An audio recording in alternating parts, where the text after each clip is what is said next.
ko ang iyong tinig.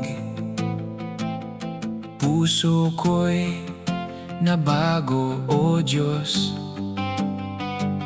sa banal mong ebanghelyong buhay. Natagpuan ko ang tunay na pag-ibig. Ang iyong salita'y ilaw sa daan, tanglaw sa bawat kadiliman. Sa lungkot at hirap ng buhay, ikaw pa rin ang aking sandigan. Ebanghelyo ng Panginoon, pag-asa ng bawat tao, nagbibigay ng kapayapaan at kaligtasan. Pag-ibig mong walang hanggan, aming ipapahayag ang iyong katotohanan.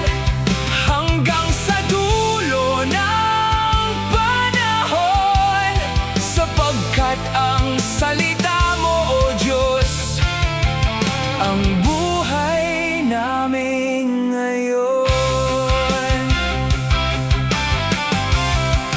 Sa bawat araw ng aking paglalakbay, kasama ko ang iyong biyaya. Ang iyong salita ang nagpapalakas sa akin sa pagsubok at kahirapan.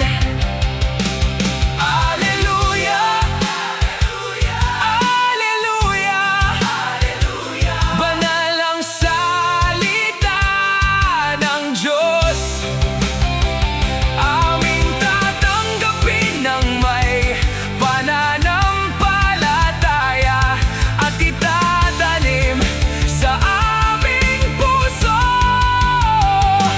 Ebanghelyo ng Panginoon, liwanag ng sanlibutan, inaakay mo kami sa iyong kaharian, na puno ng galak at kapayapaan. Aming ipagpapatuloy ang pagsasabi ng iyong pag-ibig at pag-asa, sapagkat ang banal na ebanghelyo ang daan